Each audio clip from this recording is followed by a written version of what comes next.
Assalamu alaikum everyone. I hope all are you doing well. बेटा मुझे बताएं voice clear है? Kindly drop me a message in the chat box.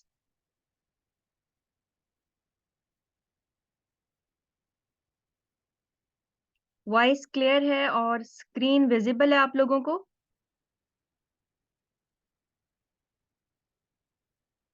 All right. Thank you Iqra. Okay ji, let's begin.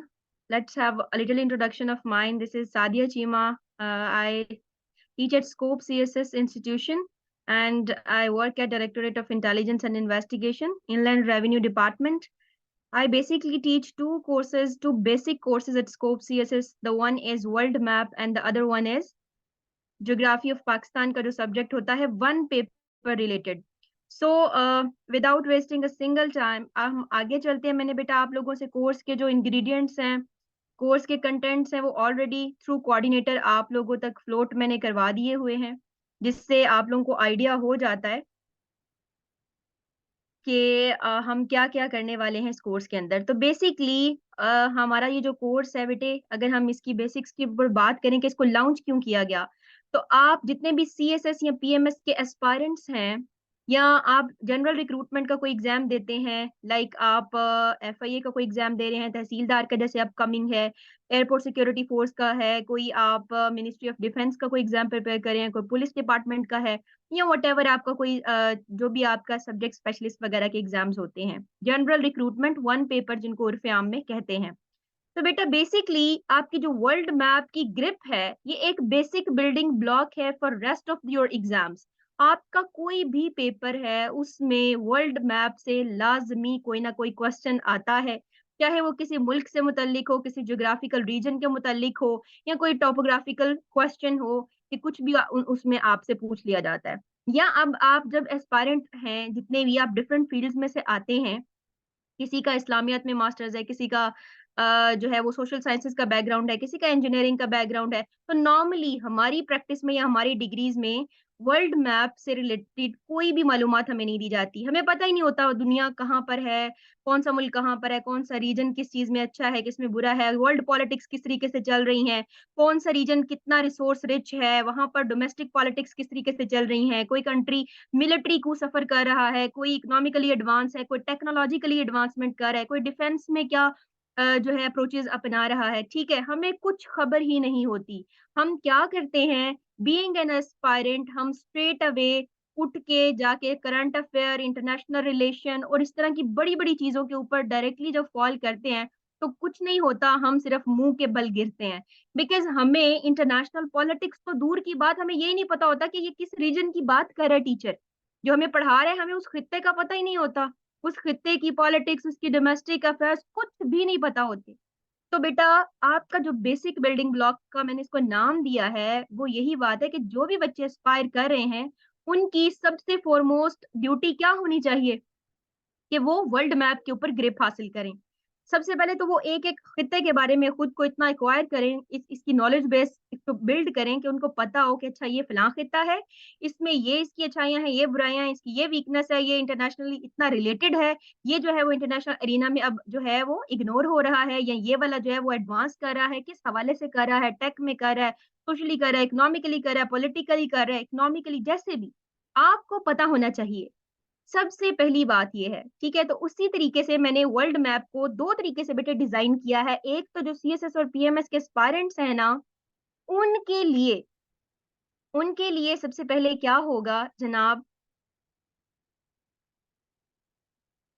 सबसे पहले तो बेटे ये वाला जो पोर्शन है ना, ये जो आप ऊपर देख रहे हो वर्ल्ड मैप वाला, ठीक है, ये वाला इतना पार्ट, इसमें आप क्या करेंगे कि आप सारे के सारे रीजन्स के बारे में पढ़ेंगे. ठीक है, सबसे पहले हम एशिया कॉन्टिनेंट की बात करेंगे कि एशिया कॉन्टिनेंट को स्पेसिफिक रीजन्स में हम डिवाइड करेंगे. ठीक है, उसमें जैसे सार्क है, आसियान है, ईस्ट एशिया का रीजन है, सेंट्रल एशिया है, कॉकेकस रीजन है, मिडल ईस्ट है, ये सारे के सारे रीजन्स, उनकी बात करेंगे, उनकी स्पेसिफिकेशंस देखेंगे, कौन सा ऑयल रिच है, कौन सा किस हवाले से एडवांस है, किस तरीके से एक ही ज्योग्राफी में फॉल करते हुए दो मुल्क जो कि हमसाया मुल्क हैं, एक तरक्की कर गया और एक बहुत पीछे रह गया, क्या वजह है. यही चीजें जाके आगे आपको जो आपका बेसिक नॉलेज होता है, ये आपको एडवांस आर्गुमेंटेशन में हेल्प करता है. जो आप कहते हैं ना, आपकी ऐसे में आर्गुमेंटेशन कैसे होती है, आपकी फलां टॉपिक्स में के अंदर आर्गुमेंटेशन कैसे होती है। बेटा आप आर्गुमेंट तब कर सकोगे ना जब आपके पास कोई बेसिक फैक्ट होगा, जब आपको एक पर्टिकुलर खित्ते का पता होगा, ठीक है? आपने किसी कंट्री के पॉवर्टी रेट पे, जेंडर गैप पे किस तरीके पे बात करनी है, तो पहले आपको पता तो हो कि वो कहाँ पे फॉल कर रहे हैं। फिर आप कहें भी देखें भई फलाँ तो कंट्री उसकी तो ये हालत है। आप उसके बेसिस के ऊपर फिर आगे बात करते हैं ना।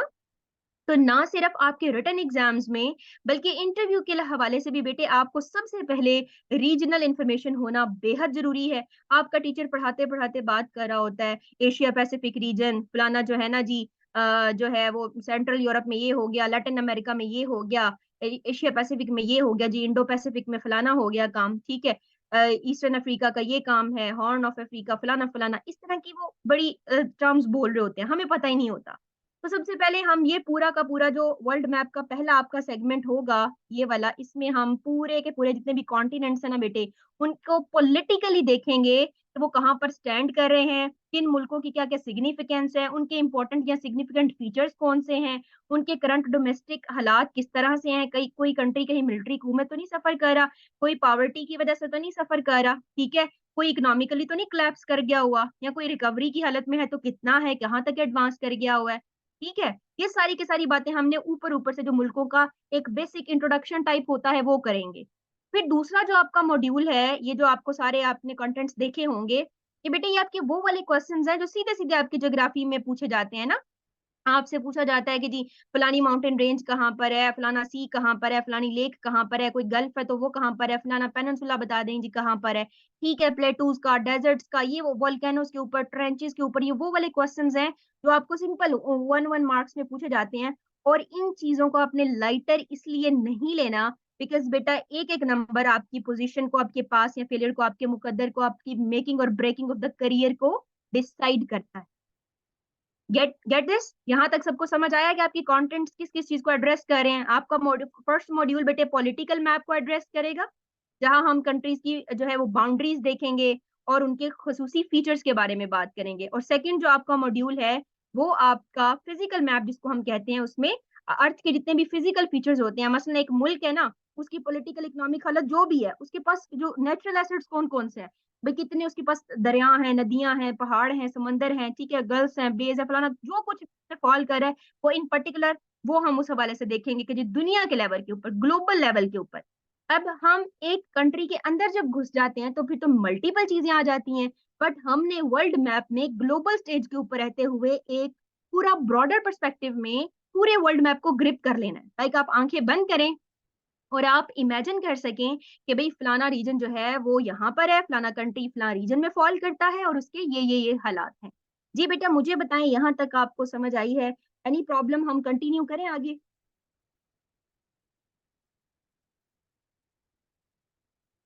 जी मुझे बताइएगा एनी प्रॉब्लम मेरी वॉइस तो क्लियर है ना आप लोगों को? अच्छा जी, ऑलराइट ठीक हो गया बेटा। ओके। जज़ाकल्लाह। चलें जी, मूविंग फॉरवर्ड।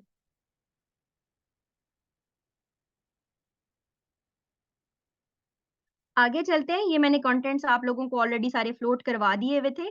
आज बेटा मेरा जो ओरिएंटेशन का पर्पज़ है ना, मैंने क्विकली ये जो कंटेंट्स लिखे हुए हैं ना टेक्सचुअल फॉर्म में, इनको मैंने आपको विजुअली दिखाना है स्लाइड्स की फॉर्म में और आज मैंने आपको इंशाल्लाह एशिया कॉन्टिनेंट कवर करवाना है, ठीक है?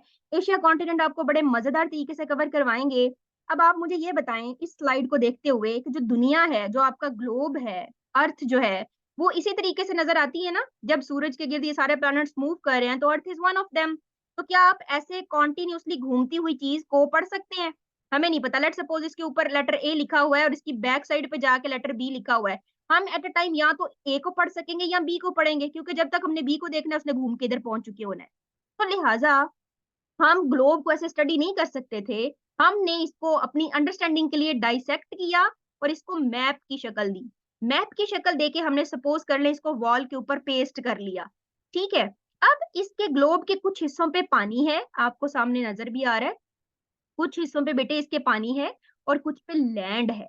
अब ये जो कुछ बच्चों को समझ नहीं आती है ना, अब जब आपके सामने जो आप बीइंग एन एस्पायरेंट भाग के फटाफट जाते हैं और सबसे पहले आप क्या करते हैं कि अपना एक मैप लेके आते हैं, उसको वॉल के ऊपर पेस्ट करते हैं, इज इट? जब आप उसको पेस्ट करते हैं तो आपको किस शक्ल में भला नजर आता है? वही वाला मैप हमारा मेजर है जिसको हमने स्टडी करना है, ठीक है? वो इस शक्ल में आपको नजर आता है, इज इट? अब बेटे ये जितनी भी कलर्ड में आपको चीजें नजर आ रही है ना, ये तो हो गया वो आपका जो लैंड का पार्ट है, ठीक है? इन्हीं को मैं ये एज्यूम कर रही हूँ कि अब सारे बच्चों को सारे के सारे कॉन्टिनेंट्स का तो पता है। अदर देन कॉन्टिनेंट्स जितनी भी ये चीजें हैं, ये सारे के सारे आपके ओशंस हैं। कुछ स्टूडेंट्स को ये नहीं समझ आ रहा होता कि दोनों तरफ पे पैसिफिक क्यों लिखा होता है। तो बेटे ये बड़ी सिंपल सी बात है। जो पैसिफिक आपका इधर भी नजर आ रहा होता है और इधर भी नजर आ रहा होता है, ये वही ग्लोब का हिस्सा है। जब आपने दो हिस्सों में इसको डाइसेक्ट कर दिया था, तो तब आपको पता लगना चाहिए कि भी ये आपस में पीछे से कनेक्टेड ही। बट जब आप इसको खोलेंगे तो ये दोनों साइडों पे जाके जब आप इसको पढ़ने के लिए चस्पा करेंगे तो आपको इधर भी पैसिफिक मिलेगा, इधर भी पैसिफिक। यहाँ तक तो क्लियर है ना जी? आगे चलते हैं बेटे।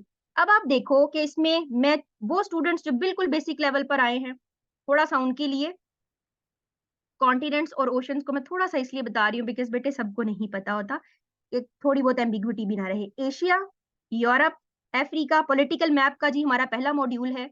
नॉर्थ अमेरिका, साउथ अमेरिका, और बेटा अंटार्कटिका, और साथ में ओशियानिया। याद रखें, गलतुल आम एक बात आज तक आपने जो पढ़ी हुई है उसको अपने जहनों में से बिल्कुल डिलीट कर दें। ये ऑस्ट्रेलिया कॉन्टिनेंट नहीं है, ये ओशियानिया है। बेटे इसके साथ मिलते जुलते कई और भी आपको छोटे मोटे यहाँ पे जजीरे नजर आएंगे। बट आपने क्या करना है, फॉर द टाइम बिंग अभी इसको आप रखें, जब हम ओशियानिया पे जाएंगे तब आई टेल यू। उनमें मेन लैंड तो ऑस्ट्रेलिया है, लेकिन साथ में जब वो छोटे मोटे जजीरे भी मिलते हैं ना, तो ओवरऑल इस कॉन्टिनेंट को फिर आप ओशियानिया पढ़ते हो। जी ये सारे कॉन्टिनेंट्स क्लियर हैं। बाकी रेस्ट ऑफ द ओशंस भी आपको आई होप कि आप सबको ये पता है कि ओशंस कौन कौन से हैं। मतलब इंडिया के नीचे वाला Indian ocean, this one. Arctic top के ऊपर, इन अमेरिकाज की और यूरोप और अफ्रीका के दरमियान अटलांटिक, और साइडों पे पैसिफिक, और नीचे सदर्न ओशन है। बट अगेन एक एम्बिगुइटी है। इंटरनेशनल ओशियानोग्राफी का जो इंस्टीट्यूशन है वो सदर्न ओशन को सर्टिफाई नहीं करता, ठीक है? वो इसको नहीं मानता। वो कहता है कि ऊपर वाले ही ओशंस का पानी है, ये उस पानी को खींच तान के इसने अपने आप को ओशन डिक्लेयर किया हुआ है भाई। वो इसको मानते नहीं, सर्टिफाई नहीं करते, ठीक है बेटे? Basic understanding. अब यहाँ से मैंने आपको उठाकर लेकर जाना है एक और डॉक्यूमेंट पे। अब हम जूम इन करेंगे और एशिया जो कॉन्टिनेंट है उसकी बेटे हम पॉलिटिक्स को थोड़ा सा डिस्कस करेंगे, प्लस ज्योग्राफी को डिस्कस करेंगे, ताकि आपको डीप अंडरस्टैंडिंग हो कि एशिया में कौन कौन से ममालिक फॉल करते हैं, उनकी क्या क्या खिदो खाल हैं, क्या उनके सूरत हाल हैं। जाके उनसे उनका हाल अहवाल पूछ के आएंगे इंशाल्लाह। ऐसे ही हर एक लेक्चर के अंदर हम एक एक कॉन्टिनेंट को कवर करेंगे। जब हमें पहचान हो जाएगी कि कौन से कॉन्टिनेंट में कितने रीजन्स, उनमें कितने ममालिक, और उनमें कौन कौन से ममालिक ऐसे हैं जो कि ग्लोबल सतह के ऊपर डोमिनेट कर रहे हैं, और फिर किस डोमेन में डोमिनेट कर रहे हैं, ये अंडरस्टैंडिंग जब हमारी डेवलप हो जाएगी बेटा, तो फिर हम जाके इसकी बेसिस के ऊपर हर तरह का आर्ग्यूमेंट करने के अहल हो सकेंगे। ठीक है, यहाँ तक आई होप इट्स क्लियर। आगे चलते हैं। मैं आपको जल्दी से स्लाइड्स आपके सामने मैं स्क्रॉल करूंगी, ताकि बेटा हम दूसरे डॉक्यूमेंट पे मूव करें। ये आपके सामने किस तरीके से चलेगा सारा का सारा course, it is just a visual representation. आपकी सारी वाटर बॉडीज को हम देखेंगे। ये आपके कॉन्टिनेंट्स में सबसे पहले एशिया करेंगे, यूरोप करेंगे। यूरोप में जाके हम सारा का सारा जो नॉर्दर्न यूरोप है, जिसमें आप स्कैंडिनेवियन स्टेट्स हैं, बाल्टिक स्टेट्स आती हैं, आपकी सेंट्रल यूरोप आता है, बेनेलेक्स कंट्रीज आते हैं, बाल्कन स्टेट्स आती हैं, फिर अफ्रीका आ गया, सब सहारन अफ्रीका, अफ्रीका सारा करेंगे। उसके बाद नॉर्थ अमेरिका में ये कनाडा, यूनाइटेड स्टेट्स कैसे एक सुपर पावर बना, अब ये कैसे एक लूमिंग थ्रेट बन गया है चाइना, इसके लिए थोड़ी सी डिस्कशन करूंगी। फिर हम लैटिन अमेरिका को, साउथ अमेरिका भी जिसको कहते हैं, उसके बारे में ब्राजील, अर्जेंटीना मेन इनके कंट्रीज हैं। यहाँ पर हम इसके हवाले से बात करने के बाद आ जाएंगे। ये रहा आपका ओशियनिया, जिसमें मेनलैंड है ऑस्ट्रेलिया, और बाकी भी कई छोटे मोटे जजीरे हैं। इसके बाद बेटे ये अंटार्कटिका कॉन्टिनेंट है आपका, ठीक है? इंटरनेशनल डेट लाइन का क्या कॉन्सेप्ट है। फिर ये सेकंड मॉड्यूल आपका शुरू होगा, mountain ranges of the world. This is the pattern जिसके ऊपर मैं स्टूडेंट्स को व्हाइट बोर्ड के ऊपर ड्रॉ करके सारी की सारी चीजें पढ़ाती हूँ, ठीक है? माउंटेन रेंजेस हम ड्रॉ करते हैं, उनके नाम लिखते हैं, उनको शेड करके लेबल करके। बेटे ये एक सैंपल रखा हुआ है मैंने, कि आपको पता लगे हम हर टॉपिक का वन पेजर बनाते हैं। दुनिया में जितने रिवर्स हैं उनका एक वन पेजर बना देते हैं, जितने माउंटेन्स हैं उनका एक वन पेजर, जितनी गर्ल्स हैं एक वन पेजर, जितनी और सारी की सारी यहाँ पर लेबल करते हैं। मेरे स्टूडेंट्स क्या करते हैं, मैं उनको मैप्स शेयर करती हूँ, वो उनके प्रिंट आउट ले लेते हैं खाली ब्लैंक मैप्स के, फिर मेरे साथ साथ ड्यूरिंग द क्लास वो इन चीजों की लेबलिंग करते हैं, अपने हाथ से बना रहे होते हैं। वंस फॉर एन ऑल, एक टाइम की rigorous effort will pay you back whole life. ठीक है, आपके बच्चों और पोतों पर पोतों तक आप दादा बनेंगे, दादी बनेंगे, उनको भी आप मैप्स पढ़ा रहे होंगे। बड़ी अच्छी चीज है, अब भी इसे करवाएं। ये हम लोगों ने ग्रेजुएशन के बाद आके हमें पता लगा कि यार उस पढ़ाई का तो कोई फायदा ही नहीं है, हमारे साथ तो हैंड हो गया ना बेटा एक तरीके से। जब हमें कंपेटिटिव एग्जाम देना पड़ा तो पता लगा कि यार पी फॉर पेन नहीं, पी फॉर पार्लियामेंट पढ़ना था, बी फॉर बॉल नहीं, बी फॉर बैलेट बॉक्स पढ़ने की जरूरत थी। नहीं पता लगा। हमें चीजों की जरूरत है, बट अगर हमें सेंस आ गई है तो हमने आगे जाके फिर इस चीज को प्रिवेल करवाना है। ठीक है, चलें, ये हो गया। हम एशिया पे जा रहे हैं, जैसे आपको मैंने दिखाना है कि इसकी इसमें स्ट्रेट्स वगैरह हो गई, गल्फ्स और बेस वगैरह, ओशनिक करंट्स का आपका एक टॉपिक रखा हुआ है, टोर्नेडोज का, ट्रेंचेस का टॉपिक रखा हुआ है बेटे। ठीक है, रिवर्स वाला ऑलरेडी मैं बोल चुकी हुई हूँ। प्लेटूज कितने हैं, प्लेटू क्या होता है, माउंटेन में और प्लेटू में क्या फर्क है, फेमस ग्रासलैंड्स दुनिया के कौन से हैं, रेलवे लाइंस, इंपॉर्टेंट लेक्स, ठीक है, वोल्केनोज कौन कौन से, ये इस तरह के क्वेश्चन आते हैं ना, फलाना फॉल किधर है जी, एंजल्स फॉल किधर है जी, ठीक है, नियाग्रा फॉल्स किधर है जी, फलाना मेरियाना ट्रंच किधर है, फलानी ट्रंच किधर है। इस तरह के क्वेश्चंस आते हैं ना वन पेपर में भी। डेजर्ट्स के बारे में पूछ लिया जाता है। अच्छा, स्टूडेंट्स मुझसे पूछते हैं कि मैडम ये वर्ल्ड मैप क्यों आपने इंट्रोड्यूस करवाया हुआ है, तो ये बड़ा कोर्स, बाकी बस ठीक है, सीधा सीधा आके करंट अफेयर पढ़ लो, आईआर पढ़ लो। मैं कहती हूँ कि बेटा नहीं, किसी भी कोर्स के अंदर आप मुझे बताएं, मैं आपको इसकी इम्पोर्टेंस जो है वो रिलेट करके बताऊंगी कि बेटे लेट सपोज अगर आपका करंट अफेयर का सब्जेक्ट है ना, उसमें ये कैसे रिलेटेड है, पाक अफेयर में कैसे रिलेटेड है, जीएसए में कैसे, आपके टीचर्स आपको कहते हैं रट लगा देंगे बेटा, मैप्स ऐड करो पेपर में, फ्लो चार्ट्स ऐड करो, ये बताएंगे नहीं भाई रिलेट कैसे करना है। मैं आपको मिसाल देती हूँ, आपका अफगानिस्तान का टॉपिक आ जाता है, आपका इसराइल पैलेस्टीन का टॉपिक आ जाता है, मेडिटेरेनियन में कोई कॉन्फ्लिक्ट चल रहा था, पाक चाइना जो का जो होता है, सॉरी पाक चाइना कह रही हूँ बेटा, India Indo China Sino Indian जो भी कॉन्फ्लिक्ट्स होते हैं, बॉर्डर स्टैंड ऑफ होते हैं, उसके ऊपर कोई क्वेश्चन आ जाता है, मैप रिलेटेड होंगे या नहीं। पाकिस्तान अफेयर में आप कर रहे हैं तो भी मैप रिलेटेड होगा, जनरल साइंस में भी हो सकता है। ये देखें, जैसे यूक्रेन रशिया वाला है, आप उसके अंदर इस तरीके से मैप ड्रॉ करके बता सकते हैं, आपको ड्राइंग वगैरह इस चीजों में भी मैं हेल्प आउट करूंगी। अफगानिस्तान के मसले में आप बता सकते हैं ड्रॉ करके, जैसे अभी इसराइल और पैलेस्टाइन का इशू चल रहा है, तो बेटे आप बड़ी आसानी से यहाँ पर बता सकते हैं कि भाई ये इसराइल है, ठीक है, इसको आप यहाँ पे जाके आगे क्या करते हैं, थोड़ा सा मैंने इसको जूम करके इधर बना दिया हुआ है, ठीक है बेटे। अब यहाँ पे देखो, अब आप आसानी से उसको बता सकते हैं एग्जामिनर को, भाई ये देखो ये वाला जो इलाका है ये वेस्ट बैंक का है, ये गाजा स्ट्रिप है, रेस्ट ऑफ द जो है वो इसराइल के कब्जे में है। आजकल जो जंगी हालात चल रहे हैं उसमें इसराइली ऑक्यूपेशन यहाँ तक पहुंची हुई है, किस तरीके से हो रहा है, क्या नहीं हो रहा, प्रॉपर मैप ड्रॉ करेंगे तो आप एक एवरेज स्टूडेंट जिसने बस टेक्सचुअली फ्लड किया हुआ है अपने पेपर को, उसके मुकाबले में बहुत अच्छा स्कोर कर जाएंगे। ठीक है जी, इस तरीके से मेडिटेरेनियन सी का जैसे कॉन्फ्लिक्ट चला था उसकी एग्जाम्पल उसमें नक्शा आप डाल सकते हैं, नगोर्नो काराबाख का कॉन्फ्लिक्ट चला था, आप आसानी से बड़े अच्छे तरीके से इस चीज को, मैप्स को इंट्रोडक्शन और बैकग्राउंड वगैरह देते वक्त, कौन कहता है कि आप इसका इस्तेमाल नहीं कर सकते। लेट मी टेल यू, ये देखिए बेटे, यहाँ पर ये देखें अजरबैजान है और ये आर्मीनिया है, इसमें Nagorno Karabakh is this region जिसके ऊपर कॉन्फ्लिक्ट था। ठीक है, हुआ क्या था कि यहाँ पर आर्मीनियन, ये इलाका तो अजरबैजान की सरजमीन में आता है, बट यहाँ पर आर्मीनियन एथनिसिटी के लोग थे। ठीक है, that is why Armenia used to do military actions यहाँ पर और बड़ी ब्रुटलिटीज वगैरह वगैरह। फिर इंटरनेशनल कोर्ट ऑफ जस्टिस के पास फैसला गया, उन्होंने इनके हक में दे दिया, क्या हुआ क्या नहीं हुआ वो बातें फिर आपका करंट अफेयर का टीचर पढ़ाएगा, बट आपको मुल्कों का, खित्तों का, लड़ाई की जगह का पता होगा तो आप कोई आर्गुमेंटेशन करेंगे। प्लस आप ये टॉपिक के अंदर एक छोटा सा प्यारा मैप ऐसे डाल के प्रॉपर, आपके आंसर की खूबसूरती अलग होगी।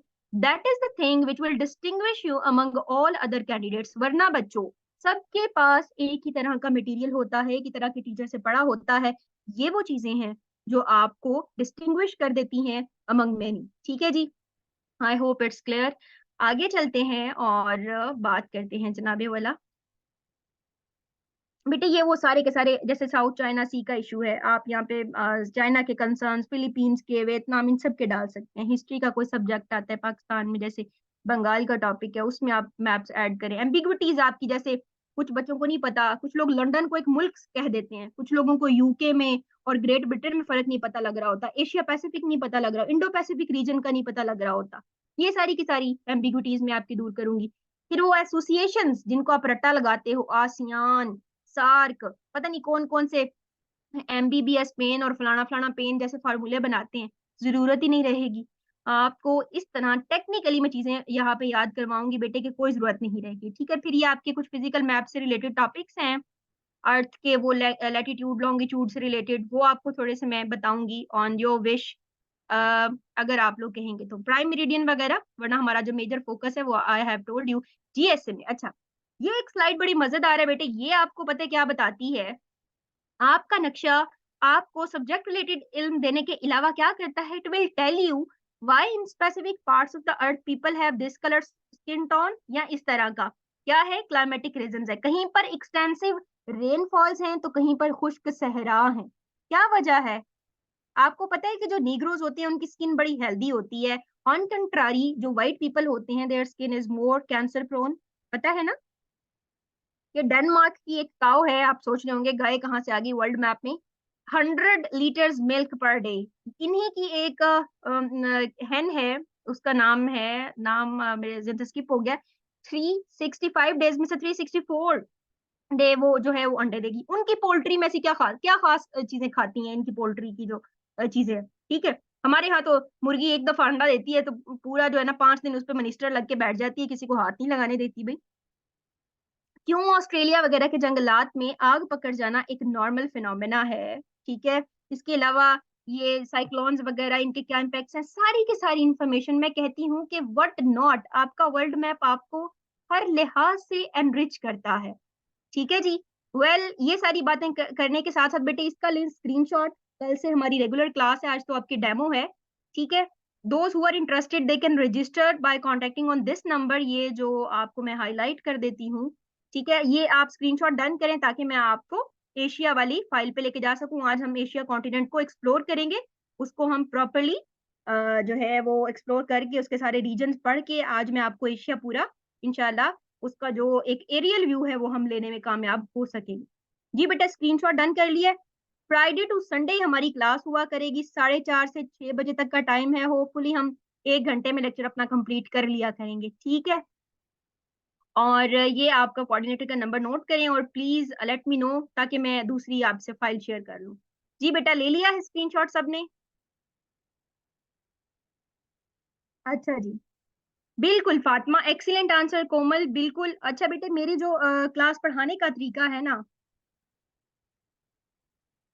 ठीक है, वो ऐसा होता है कि हम क्या करते हैं, मैं बच्चों को ये दे देती हूँ ना, ये जो ब्लैंक मैप्स हैं वो इनके प्रिंट आउट लेते हैं, एक छोटा सा बुकलेट अपना हम खुद बनाते हैं, ठीक है।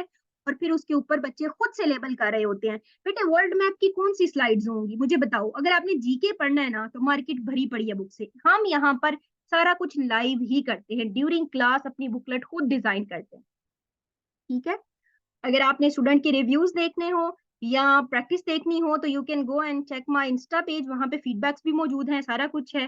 प्लस बाकी चीजें आपको फिर साथ साथ पता लगेंगी। अच्छा जी, I hope you have taken the screenshot. अब let me bring you people towards another screen. और बेटे आप लोगों को स्कोप सीएसएस की ये वाली तो बात का पता होगा कि अगर किसी बच्चे का सेशन मिस हो जाता है कोई क्लासेस, तो वो नेक्स्ट कंसेक्यूटिव जो भी हमारा बैच होता है उसमें वो इनरोल जो है किए बगैर उसको अटेंड कर सकते हैं, ठीक है। ये ऑप्शन होती है, रिकॉर्डेड क्लासेस डेमो के अलावा अवेलेबल नहीं होती। चलें जी, ये स्क्रीन विजिबल है बेटे? गूगल अर्थ मैंने लॉन्च किया हुआ है, ये स्क्रीन विजिबल है? बताइएगा प्लीज।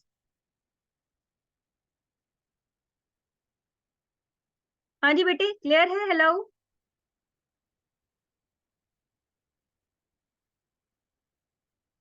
अच्छा जी, बेहतरीन हो गया। अच्छा ये पता है मैंने आपको क्यों दिखाना था?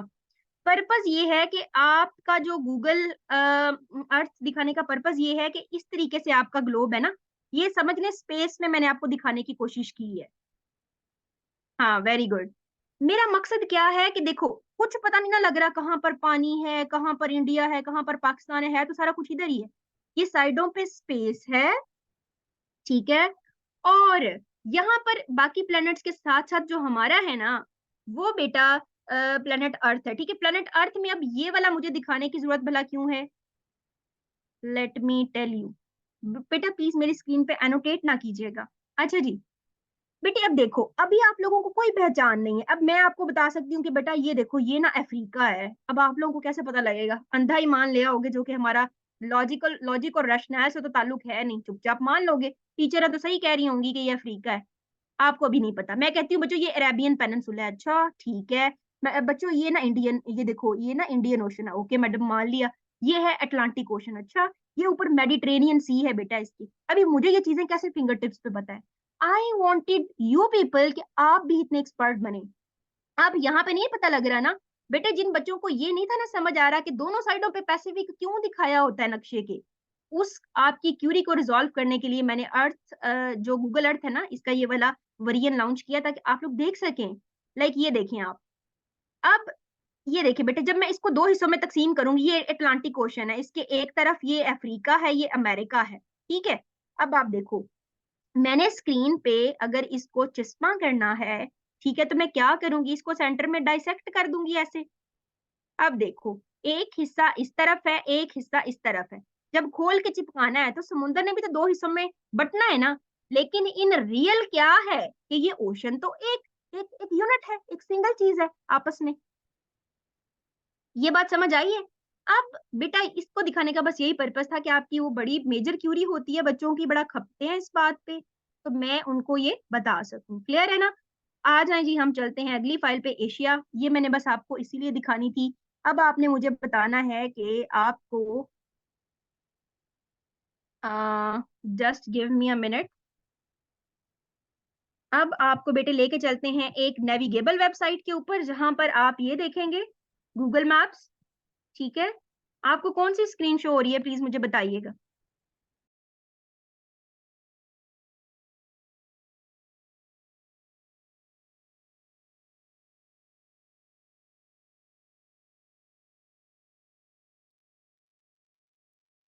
अच्छा अच्छा, गूगल अर्थ की। ठीक है बेटे, मैंने ना इसको मूव किया है थोड़ा सा, मैं दिखाती हूँ आपको। Google Earth, okay okay. अब ये है हमारी नेविगेबल वेबसाइट। आपको पता है ना, हम हर चीज को देखने के लिए नॉर्मली इसी को कंसल्ट कर रहे होते हैं। ये अब उस ग्लोब को हमने काट के अपने सामने लगा दिया, समझ लें, ऐसे इमेजिन कर लें आप। ठीक है। तो अभी हमारे सामने ये सारा कुछ हमें नजर आ रहा है, बट आपको मैं नेविगेबल वेबसाइट पे इसलिए नहीं पढ़ा सकती कि बच्चों अभी आपको नहीं पता, आप बड़े यहाँ पे कंफ्यूज हो जाते हैं। तो बच्चों को पढ़ाने के लिए मैं उनको लेकर जाती हूँ स्टैटिक डॉक्यूमेंट के ऊपर, जो कि हमारा ऐसे पीडीएफ की फॉर्म में है। ठीक है, या वर्ड की फॉर्म में आप इसको समझ सकते हैं। थोड़ा सा जूम करूंगी और मैं स्टूडेंट्स को यहाँ से बिस्मिल्लाहिर्रहमानिर्रहीम आगाज हम इस फाइल से करते होते हैं अपने लेक्चर का। ठीक है जी। तो बेटे सबसे पहले आप लोगों को पता होना चाहिए, मैं आपके सामने रीड्रॉ करूंगी आज, चूंकि हमारा वाली बेसिक लेक्चर है, एक एक चीज को मैं आपके सामने जूम करूंगी। ठीक है। तो सबसे पहले आपका जो ये वाला पोर्शन है ना, इतना, this is your Asian continent. ठीक है। आज हमने इसको करना है। This is what? This is Asia. आप इसको, हम इसको राइट अप में भी ले सकते हैं ऐसे, दिस इज एशिया कॉन्टिनेंट। ठीक है जी।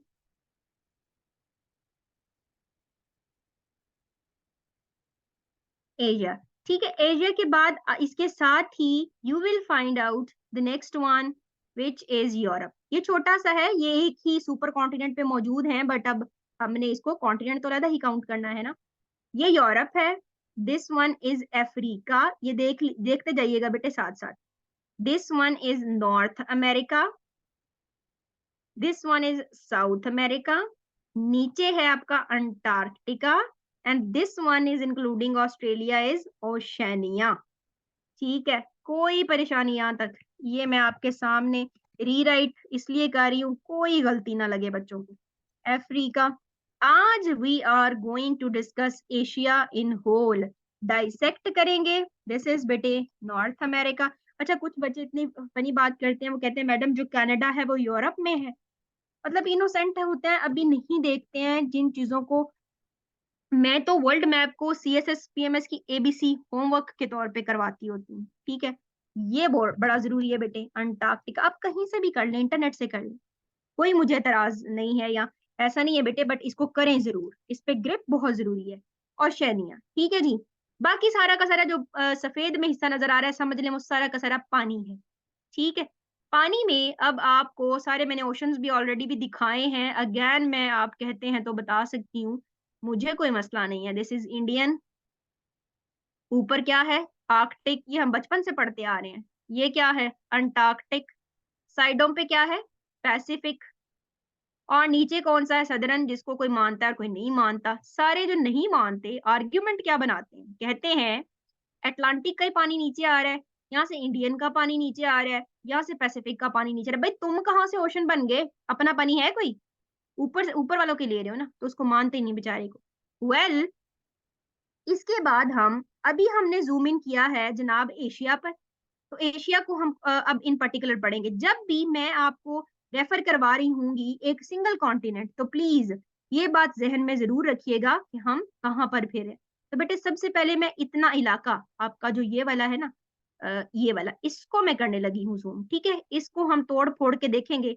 अच्छा, अब एक बात बड़ी जरूरी है बेटे, दुनिया की जो एक हेमिस्फेयर का आपने वर्ड सुना होगा ना, हेमिस्फेयर। स्फेयर मीन, स्फेयर क्या होता है? इस तरीके की शक्ल की कोई चीज, ठीक है, स्फेरिकल शेप, जैसे हम कहते हैं फलानी चीज स्फेरिकल है, अर्थ स्फेरिकल है जी, ऐसे स्फेयर। स्फेयर को आप दो तरीकों से बेटा आधा कर सकते हो। मसलन मैं अगर आपको ये बात कहूं कि बच्चों ये अर्थ है, ये स्फेरिकल शेप में है, तो मैं इसको दो तरीकों से अदा कर सकती हूँ। मुझे चैट बॉक्स में बताएं कौन से दो तरीकों से कर सकती हूँ। अगर मैं इसको करूं, जल्दी से बताएं बेटे चैट बॉक्स में प्लीज। हाँ जी, I am waiting for your answer. अर्थ है ना इस तरीके से है, और ये स्फेरिकल शेप में है, एंड आई वांट कि मैंने इसको क्या करना है, दो इक्वल हाफ्स में करना है स्फेयर को। हेमी मींस हाफ, ठीक है जी। तो मैं क्या करूंगी, मेरे पास दो तरीके हैं। या तो मैं इसको वर्टिकली करूंगी, जब बेटा वर्टिकली करूंगी तो ये वाला हो जाएगा ईस्टर्न हेमिस्फेयर। ये थोड़ा सा आज आपके बेसिक थोड़े से डेवलप हो जाएंगे, ईस्टर्न हेमिस्फेयर और वेस्टर्न हेमिस्फेयर जी। दूसरा तरीका मेरे पास क्या है कि मैं इसको हॉरिजॉन्टली कर दूं, ठीक है। Other way is to dissect this sphere is to horizontally divided, ऐसे। अब अगर मैं हॉरिजॉन्टली डिवाइड कर रही हूँ, पहले वाली डिवीजन के मुताबिक तो मुझे पता लग गया। अब जब कभी जिंदगी में मैं या कोई भी बंदा आपसे पूछेगा कि भाई बताओ, जो ईस्टर्न हेमिस्फीयर में कौन कौन से कॉन्टिनेंट्स या मुल्क फॉल करते हैं, तो सारे के सारे वो कॉन्टिनेंट, सारे के सारे वो मुल्क जो इतने खित्ते में फॉल कर रहे हैं, हम कहते हैं वो ईस्टर्न हेमिस्फीयर में है। और जो इधर वाले में फॉल कर रहे हैं वो वेस्टर्न हेमिस्फीयर में। तो जनरली लार्जली आपका नॉर्थ और लैटिन अमेरिका वेस्टर्न हेमिस्फीयर में फॉल कर रहा है, और अफ्रीका, एशिया और ये वाले मुल्क आपके खित्ते ये ईस्टर्न में फॉल कर रहे हैं, ठीक है भाई। आगे अगली बात बच्चों, अब मैंने आपको ये कहना है कि अगर मैं इसको हॉरिजॉन्टली डिवाइड करती हूँ इस तरीके से, तो क्या मैं कह सकती हूँ कि ऊपर वाला जो है वो नॉर्दर्न हेमिस्फीयर है, नॉर्दर्न, और नीचे वाला क्या है, वो सदर्न हेमिस्फीयर। इस तरीके से आपका एक क्वेश्चन आ जाता होता है कि भाई फलाना जो मुल्क है वो कौन से हेमिस्फीयर में लाई करता है। लेट सपोज मैं आपको आपके सामने अभी एक एग्जांपल करवाती हूँ। देखिए बेटे, पाकिस्तान है, कहाँ पर मौजूद है? मैं आपसे कहती हूँ कि बेटा ये ग्रीन कलर में यहाँ पे करके ना पाकिस्तान है। मुझे कोई बच्चा बताए कि इसकी लोकेशन जो है वो क्या बनती है, ये कौन से हेमिस्फीयर में लाई करता है पाकिस्तान? सारे बच्चे मुझे बताएं जरा जल्दी से, पाकिस्तान कौन से हेमिस्फीयर में लाई करता है? Northern and southern? Northern and southern किसने कहा? नॉर्दर्न हेमिस्फीयर में, ठीक है। बेटा गौर कर लेना, कोई ऐसा भी मुल्क हो सकता है जो दोनों हेमिस्फीयर्स में फॉल करे। नॉर्दर्न एंड ईस्टर्न बनता है बच्चों, नॉर्दर्न एंड ईस्टर्न। देखो, जब मैंने ऐसे डिवाइड किया था तो इसको मैंने ईस्टर्न भी तो कहा था ना, तो ये नॉर्दर्न भी है और ईस्टर्न भी है, तो ये थोड़ा सा आपने ख्याल रखना है प्लीज, ठीक है। चलें, यहां तक बात होगी। अब इसी तरीके पे आज तक हम जो डायरेक्शंस पढ़ते आए हैं, आपने देखा होगा अर्थ को भी हम ऐसे डिवाइड करते हैं, ऊपर नॉर्थ, नीचे साउथ, इधर ईस्ट और इधर वेस्ट। इसी डायरेक्शन में हमने एक एक कॉन्टिनेंट के ऊपर यही कंपास अप्लाई करके डायरेक्शन रिलेटेड क्वेश्चंस अपने हल करने हैं। ठीक है, अब डायरेक्शन रिलेटेड क्वेश्चंस क्या होते हैं? फलाना जो मुल्क है जी वो कौन सी नॉर्थ जो है वो सदर्न साउथ ईस्ट में है, ईस्ट एशिया में है, ईस्टर्न अफ्रीका में है, सदर्न अफ्रीका में है, सेंट्रल यूरोप में है, या कहाँ पर है? कैसे पता लगेगा? यही वाली कंपास हम सारे के सारे कॉन्टिनेंट्स पे रख के अपने डायरेक्शन रिलेटेड प्रॉब्लम्स को भी सॉर्ट आउट करेंगे। ठीक है, अब ये आपके सामने आ गया एशिया। बेटा ये तो just give me a minute, थोड़ी सी इसकी स्पीड देखें कितनी तेज है।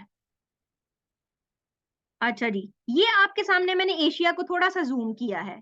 एशिया को डाइसेक्ट करने से पहले आपको पता होना चाहिए, ये पूरा वही मैंने जूम कर लिया ना उसको, जो एशिया कॉन्टिनेंट है आपका, इस सारे को मैंने अभी जूम कर लिया आपके सामने। दिस इज एशिया, उसमें से हमने एक कॉन्टिनेंट उठाया।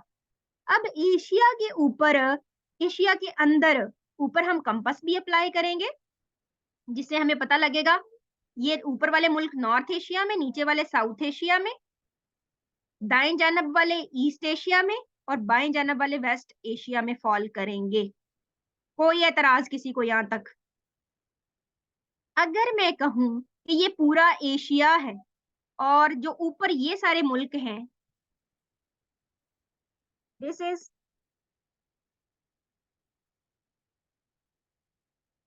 बेटे कोई इसमें एतराज नहीं होना चाहिए, प्लीज मुझे साथ साथ आपने बताते रहना है। आपका एक दफा मैं ये मसला हल कराऊंगी, सारे कंटिनेंट्स पे ये बात अप्लाई होनी है सेम। ईस्ट एशिया, आपको सारे खित्तों की समझ आएगी, जो आपकी बुक्स में डायरेक्टली लिखा होता है, आपके टीचर्स डायरेक्टली रेफर कर देते हैं, पता नहीं लगता बाद में। वेस्ट एशिया, चलें। अब कोई एक मुल्क है, लेट सपोज आपको इस नक्शे पे नजर आ रहा है कि ये जापान है, ये वाला। मैं पूछती हूँ बेटा जापान कहाँ लाई करता है? ईस्ट एशिया में, वेस्ट एशिया में, नॉर्थ एशिया में, या साउथ एशिया में? आंसर करें।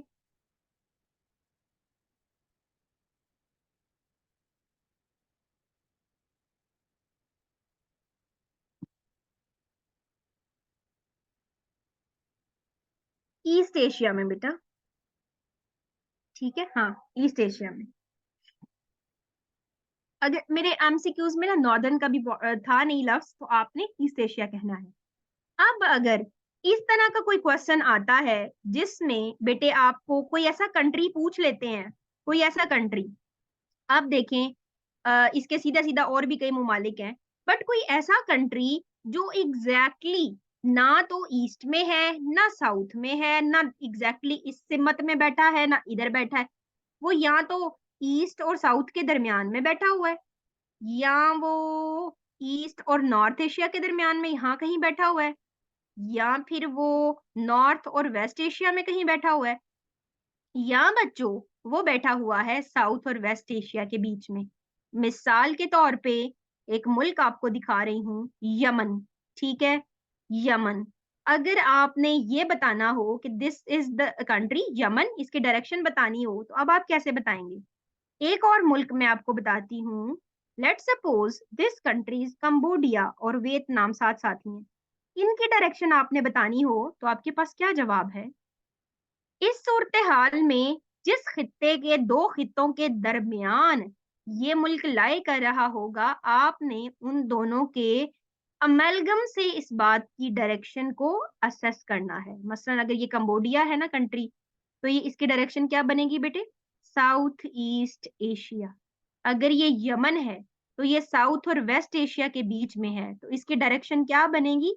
South west Asia. साउथ समन जो यमन कहाँ पर लाई करता है? South west Asia.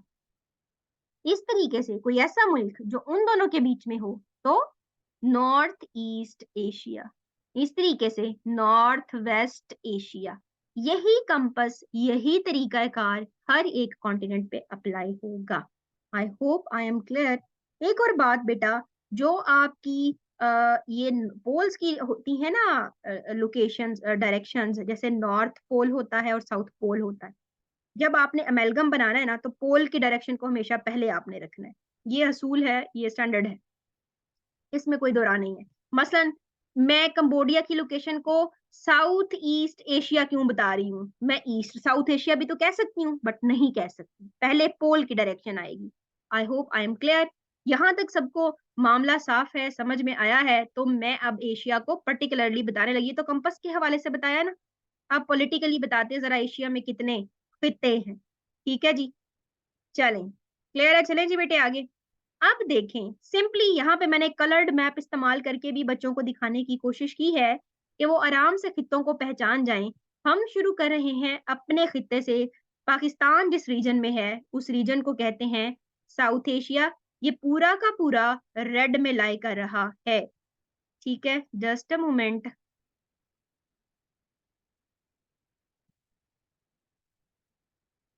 1 मिनट दें बेटे।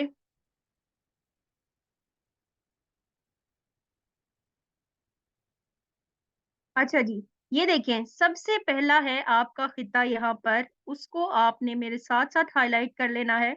आज बस हम इसको एशिया को डाइसेक्ट करेंगे इंशाल्लाह। सबसे पहला है साउथ ईस्ट एशिया, ये वाला, सॉरी, इसके साथ वाला, दिस इज साउथ एशिया। अभी मैं कंपास को जब मैंने अप्लाई किया था ना, तो मैंने आपको बताया है कि उसी हिसाब से करना है।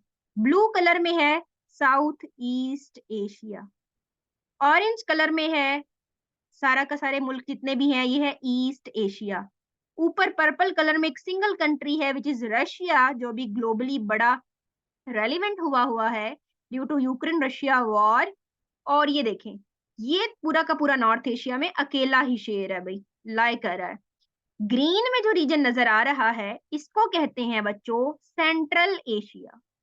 रेड में जो आपको नजर आ रहा है छोटा सा खिता, इसको कॉकेकस रीजन कहते हैं।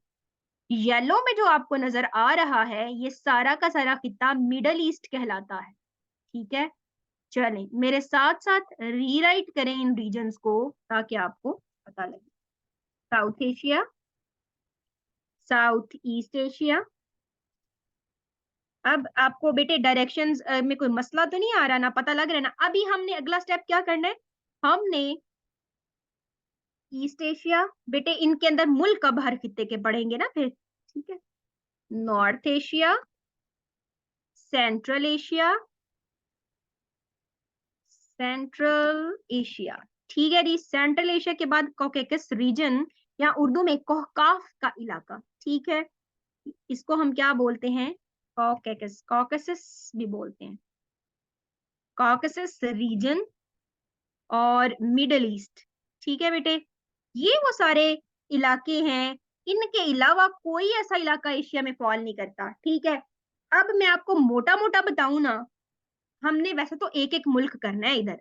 ये पूरा बेटे हमारा एशिया का स्टार्टिंग और एंडिंग पॉइंट आपने जरा देख लेना, जिस तरतीब से मैं चली हूँ ना, आपने भी वही रखनी है। हमने साउथ एशिया से पढ़ना शुरू किया, हम इस तरीके से एक सर्कल में चलेंगे। हमने अपना रोड मैप ये बनाया, यहाँ पे आके हमने रुकना है।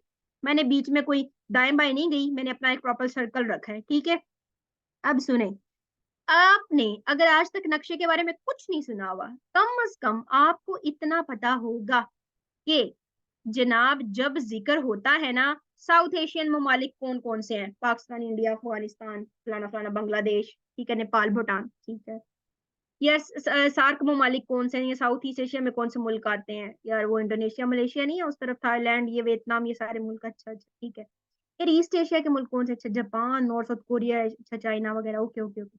नॉर्थ में कौन है? अकेला रशिया। यार सेंट्रल एशियन ममालिक कौन से हैं यार? वो जिनके सबसे सबके एंड पे तान तान नहीं आता, किर्गिस्तान, ठीक है, तुर्कमेनिस्तान, ठीक है, ये उज्बेकिस्तान, फलाना फलाना, वो तान ममालिक जिनके। ओके ओके, सेंट्रल एशिया, अच्छा वही सेंट्रल एशिया जो कि ऑयल वगैरह में बड़ा रिच है, हाइड्रोकार्बन में बड़ा रिच है। हाँ जी हाँ जी, वही वाला। अच्छा ठीक। कॉकेकस में कौन सा आता है यार? अजरबैजान, जिसका कैपिटल बाकू है, जॉर्जिया, आर्मीनिया, जिनकी लड़ाई भी थी वो नगोर्नो कराबाख पे। ओ अच्छा अच्छा, वो इलाका है। ठीक है, मिडिल ईस्ट बड़ा जिक्र सुना है, अमेरिका और चाइना ये सारे कहते हैं कि इनके बड़े इंटरेस्ट यहाँ पर वेस्टेड है मिडिल ईस्ट। अच्छा अच्छा, दुनिया का सबसे जो क्राइसिस से भरा हुआ हॉटेस्ट रीजन है क्राइसिस के हवाले से, जहाँ पे बड़े बड़ी बड़ी पावर्स के इंटरेस्ट वेस्टेड है यार, वो इलाका कौन सा है? अच्छा, वहां पे मुल्क कौन से? सारे अरब मुल्क जहाँ पे सहरा है, सहरा। अच्छा, जो हमें वो बेल आउट पैकेजेस भी देते थे, ओके, सऊदी अरेबिया, यमन, वो गल्फ ममालिक, वो कहते नहीं है उसके आसपास छोटे मोटे भी कई मुल्क हैं, वो बहरीन, वो कतर, वो ओमान, मकसद, ये सारे साथ-साथ ही हैं। कुछ इतने प्यारे लोग मासूम हैं, ओमान और वो मस्कत है ना, उसको मस्कत को भी एक मुल्क बनाया हुआ है लोगों ने ना, अपनी मर्ज़ी से मासूम लोग। जैसे दुबई को अलग मुल्क बना देते हैं, जैसे लंदन को अलग मुल्क ही बना देते हैं उठा के। यार मतलब मज़े हैं ना, ठीक है? तो अब ये तो इट इज़ जस्ट लाइक कि आप क्या करें कि किसी भी मुल्क के कैपिटल को एक अलग मुल्क ही बन डिक्लेयर कर दें, तो वो फिर आप चौधरी साहब हैं ना, ठीक है?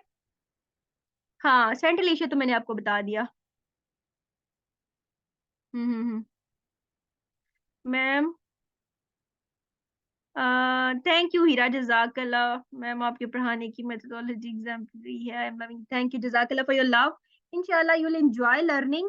तो बेटा मैं ना असल में आप लोगों का मेरा जो वर्ल्ड मैप का सेशन है ना, ये बड़ा हमारा जॉली सा चलता होता है, मतलब हम मज़े के साथ बड़ी अच्छी तरीके से इन्फॉर्मेशन लेके चल रहे होते हैं। मतलब बच्चे बिल्कुल बोर नहीं होते और मल्टीफेरस टॉपिक्स को हम कर रहे होते हैं ना, कोई एक सिंगल एस्पेक्ट नहीं होता।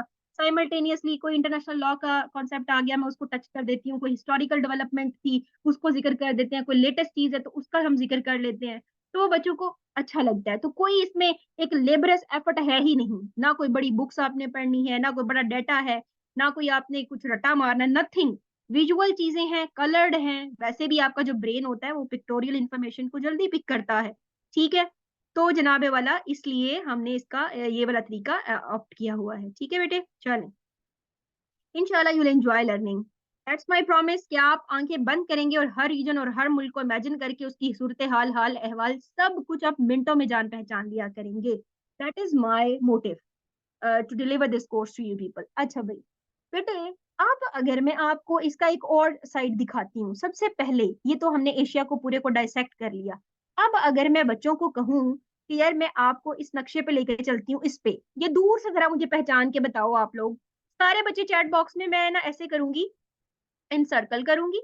आप क्या करेंगे मुझे बताएँगे कि ना ये फलाना है मैडम, आपने मुझे अब बताना है। मैं चैट बॉक्स में पूछ रही हूँ आप सबसे, मुझे कौन बताएगा ये वाला खित्ता मुझे आपने बताना है, गेस करके। मैं अभी सारे आपको बता के आई हूँ ना, तो मुझे आप में से बताएगा कौन बंदा यार पार्टिसिपेंट्स कहाँ गए? अच्छा भई, ये मुझे बताएँगी आयशा, चल आयशा बताएँगी, इजाज़ बताएँगे और है फैसल। आप 3 बंदे मुझे बताएँ ये कौन-सा खित्ता है? जल्दी से। चलिए सारे बताएँ, जल्दी से टाइप करें, हमारे पास टाइम कम है, मैंने थोड़ा-सा एशिया आपको बताना है। बेटे कॉकेकस मैं रिपीट कर देती हूँ। जल्दी से सारे बच्चे जिन-जिनको समझ आ रही है middle east, excellent Mahnoor, very good middle east है ये। मोमल ने भी ठीक बताया एक्सीलेंट, मिडल ईस्ट है ये। बच्चों आप लोग जितने बैठे हुए हो धड़ाधड़ जवाब दो, क्या सुस्ती के मारे हुए गंदे बच्चे हो? चलो, चलो शाबाश जल्दी से जवाब दो। Excellent, very good. अगला रीजन आप क्या पहचान सक रहे हैं कि बच्चों ये कौन-सा खित्ता है? ये वाला? जल्दी से बता दो। जल्दी से मुझे सबका जवाब आना चाहिए। इट शुड बी अम हाँ, इस तरह की एम्बिग्यूटीज़ आपकी दूर करेंगे हम। एक स्टूडेंट ने पूछा मिडल ईस्ट को वेस्टर्न एशिया क्यों नहीं कहते? Thanks in advance. You welcome Hasnain. ये वही प्यारे सा आपका एक सवाल है और इसको मैं लाज़मी आंसर करती हूँ। आई विल टेल यू ये क्यों है? मतलब मिडल ईस्ट जो है ना वो कोई तुक ही नहीं बनता। आप इमेजिन करें जब मैंने शुरू में पढ़ाई शुरू की थी ना, मैं इस आंसर के ऊपर इतना खपी थी, मुझे समझ नहीं आती थी यार ये तो मिडल किसी चीज़ का बनता ही नहीं है, किस हिसाब से मिडल ईस्ट है? I will answer it. ठीक है? चलें very good south east Asia excellent excellent बेटा शाबाश आगे चलते हैं मुझे बताइए कि जन्नाबे वाला क्या आप पहचान सक रहे हैं कि ये कौन सा खित्ता है ये वाला क्या आप पहचान सकते हैं कि ये वाला कौन सा है अच्छा चलें खैर ये तो मैं आपके छोटे मोटे इस तरह के टेस्ट लेती रहूंगी कि आपको समझ भी कितनी आ रही है और आप कितना पिक कर पा रहे हैं आज के हम अपने इस सेशन में सबसे पहले जो आपका रीजन करेंगे ना वो है बेटे हमारा अपना region and that is none other than South Asia ठीक हो गया जनाबे वाला साउथ एशिया में हम कितने मुल्क हैं और उनकी क्या क्या सूरत हाल है उसको देखेंगे तो साउथ एशिया में अच्छा बेटे हर खित्ते में ना हम एक मजेदार काम पता है क्या किया करेंगे हम देखेंगे कि इसमें दो बड़े ड्रैकोलास कौन से हैं जिन्होंने पूरे खित्ते को जो है ना वो मुसीबत में डाल के रखा होता है ठीक है थड़थल्ली में चाह के रखी हुई होती है तो आप खुद मुझे बता दो मैं आपको इन इस खित्ते के मुल्कों के नाम बताती हूँ। आपके सामने मैंने लिखना है, आपने मेरे साथ ऐसे ही नोट्स मेकिंग करनी है। This is Maldives, this is Sri Lanka. Sri Lanka को बेटे टीयर ड्रॉप ऑफ इंडिया कहते हैं। ये ऊपर इंडिया है ना, इंडिया, ऐसे लग रहा है जैसे इंडिया का टीयर ड्रॉप हो। इसको पर्ल ऑफ इंडियन ओशन भी कहते हैं श्रीलंका को। दिस इज हमारा प्यारा पाकिस्तान। और ये आपका आ गया AFG, लिख रही हूँ बेटे Afghanistan. This is Nepal blue में, और this is Bhutan in maroon shade में। अच्छा, कोई कोई लड़का आपको पढ़ा रहा होता ना, उसने कभी मैरून नहीं था कहना, ये हम लड़के ही कर सकती हैं, है ना। This is pink, Bengal pink colour का हो गया जी हमारा, ठीक है। चले, अच्छा बेटे, अब आप मुझे खुद बताओ कि इस पूरे रीजन की पॉलिटिक्स भला किन दो मुल्कों के गिर्द रोटेट कर रही होंगी, गैस करके बताओ।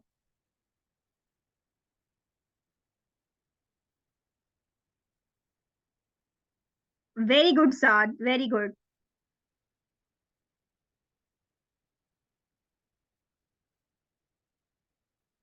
तुफैल, काफी रेलिवेंट आंसर है आपका। वेरी गुड, हमें पता लग रहा है इसकी पॉलिटिक्स। चले, इसकी पॉलिटिक्स के ऊपर बेटे मैं डिबेट कल करूंगी कि क्यों पूरे रीजन में ये दो मेजर हैं, ठीक है। आज के लिए आपने बस इसके मुल्कों की पहचान रख के आनी है। आपको पता हो कि भाई ये वाला मुल्क है। देखिए अब आपके सामने जैसे मैंने इसको जुबानी फील किया, आपने भी ऐसे करना है। फिर हम कल पढ़ेंगे इनकी GDPs का इन्हिसार किस बात के ऊपर है, इनमें कौन कौन से कंट्री में, जैसे भी श्रीलंका रिसेंटली इकोनॉमिक कोलैप्स में से गुजरा, यस, इंडिया ने किस तरीके से ग्रो किया, पाकिस्तान की पॉलिटिकल इंस्टेबिलिटी की वजह, अफगानिस्तान में तालिबान का टेक ओवर और उसके करंट हालात, नेपाल भूटान बंगाल की क्या मौजूदा सूरत हाल है, सारी बातें हम करेंगे कल। आज फिर क्या करना है, अभी हमने ये करना है कि जो ये रट लगाई हुई है ना यार, पाकिस्तान की जो ज्योग्राफी है, ये एक ब्लेसिंग है। अच्छा, तो नजर तो नहीं आ रही, फिर ब्लेसिंग हो तो थोड़ी बहुत रहमतें हमें भी तो दिखाओ ना यार। हमें तो ऐसे लग रहा है जैसे हम बदनसीबी के मारे हुए मुल्क हैं, ठीक है। मतलब हमारी जो कौम है ना, हम एज अ नेशन राइज कर पा रहे हैं ना इकोनॉमिकली एडवांस कर पा रहे हैं। भाई ब्लेसिंग काहे की, पता तो लगे। नहीं नहीं नहीं, ज्योग्राफी बड़ी बहुत बड़ी ब्लेसिंग है। चलो सही, जिधर देख लो यार, पाकिस्तान की स्ट्रेटेजिक लोकेशन बड़ी जबरदस्त। अच्छा, स्ट्रेटेजिक लोकेशन जबरदस्त तो है, तो फिर फायदा क्या हो रहा है हमें, बताओ तो सही। अच्छा ठीक है बेटा, आई जस्ट रिसेंटली मैंने ना एक बुक की समरी देखी। वो आपने भी बल्कि देखी होगी, बहुत सारे बच्चे बड़े पढ़ते हैं, व्हाई नेशंस फेल। इसके अलावा एक और बुक है स्टुडवेल की है, हाउ एशिया वर्क्स। ये दो बुक्स इनकी मैंने समरी देखी। भाई मैं नालायक सी बंदी हूँ, मेरे से ना पूरी पूरी बुक तो नहीं पढ़ी जाती, ठीक है। हाउ एशिया वर्क्स, ये है बेटा अ बुक बाय स्टुडवेल, ठीक है। आपको मैं ये नहीं कह रही, इसकी समरी आप पढ़ सकते हैं कहीं से भी। और एक वाई नेशंस फेल, ये तो आपको पता ही है ना। ओके जी, ये दो बुक्स, ठीक है। इनकी समरी में से ये आर्गुमेंट आपको मैं देने लगी हूँ कि जब जियोग्राफी है ना, अगर इतनी ही स्ट्रेटेजिक लोकेशन पाकिस्तान की अच्छी है, तो सेम जियोग्राफी में रहता हुआ एक दूसरा मुल्क आपसे कोस ऊपर राइज कैसे कर गया, ये मुल्क कैसे, शेयरिंग है ना, दोनों बॉर्डर शेयरिंग है, एक तरह की ज्योग्राफी है। तो आप कहते हैं कि पाकिस्तान की बड़ी ब्लेस्ड है, तो क्या वजह है, कैसे ये राइज कर गया, इसके इसके जवाब आपको मिलेंगे इस बुक के अंदर।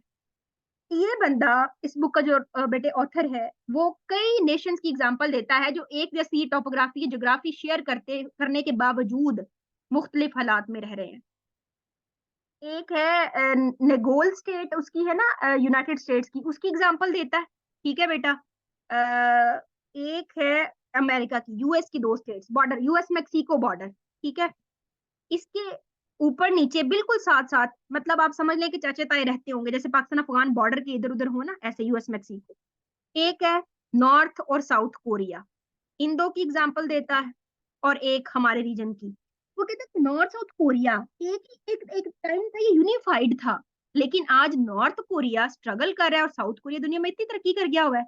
क्यों, एक ही ज्योग्राफिकल रीजन में रहने वाले लोग जो यूएस में हैं वो तरक्की कर गए हैं, उसके साथ ही बॉर्डर पे एक ही जमीन है। वो यार, एक गज से कौन सा फर्क पड़ जाता है, तो कौन सी स्ट्रेटेजी बदल जाती है भाई।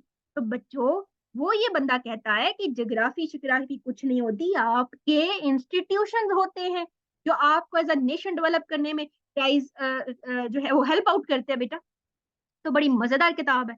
फिर हाउ एशिया वर्क्स मुझे कैसे अच्छी लगी, मसलन एशिया के जो नॉर्दर्न कंट्रीज हैं बेटे, नॉर्दर्न ईस्टर्न, मसलन चाइना, जापान और साउथ कोरिया, ये हमारी निस्बत नीचे जो हम साउथ में रो पिट रहे हैं, ये इंडोनेशिया वगैरह वगैरह, हम मुल्क क्यों पीछे रह गए? हम ऐसा क्या नहीं कर पाए कि हमारे यहाँ तरक्की नहीं हो सकी? उन्होंने क्या किया, स्मॉल लैंडफॉर्म्स के ऊपर काम किया, मैन्युफैक्चरिंग की, छोटे छोटे स्मॉल, वो क्या ऐसे राज, ऐसे क्या गुर हैं एशिया के अंदर के कुछ जो कंट्रीज हैं वो बावजूद ऐसी सूरत हाल के इतने ऊपर चले गए।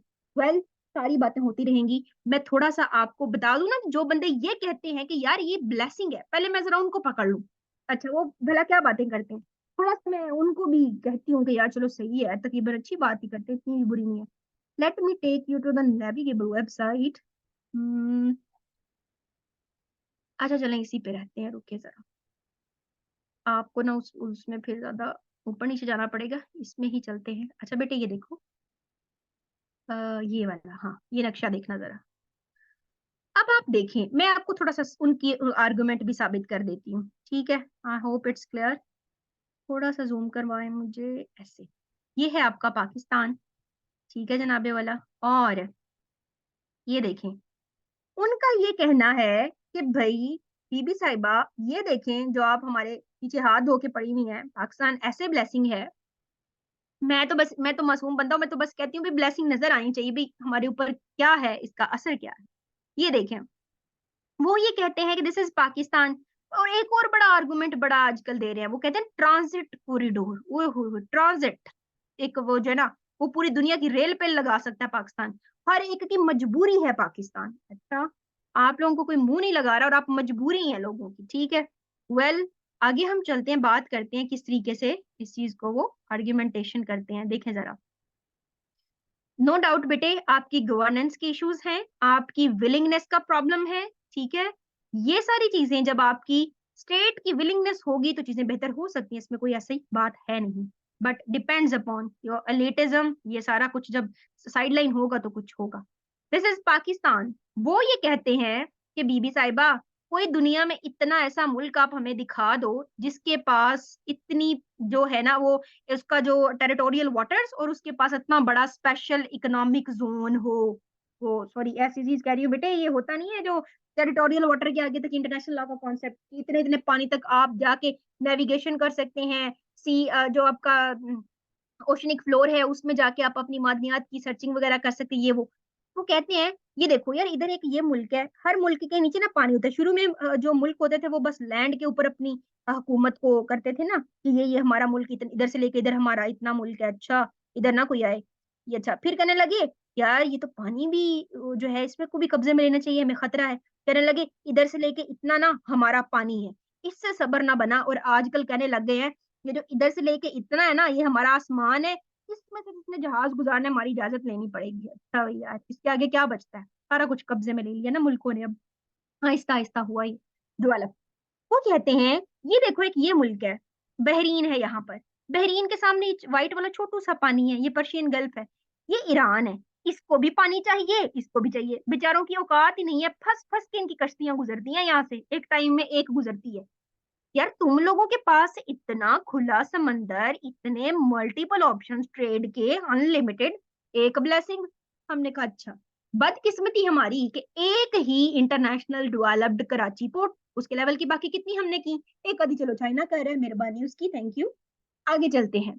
वो कहते हैं कि यार तुम लोगों को पता है कि दुनिया में जो दूसरे बड़े लेवल के ऊपर जो होते हैं ना ये ग्लेशियर्स का system, outside the polar region, दुनिया में दूसरे बड़े जो ग्लेशियर्स का सिस्टम है, यार वो तो पाकिस्तान के पास है। मैंने कहा अच्छा, तो पता ही नहीं था। कहते नहीं नहीं, कभी देखा तो खरो आंखें खोल के। मैंने कहा यार बस क्या करें, मुल्क की हालात ने इतना दुखी किया हुआ है कि ग्लेशियर्स मुझे भूले पड़े हुए, मेल्ट हुए पड़े हैं सारे, ठीक है?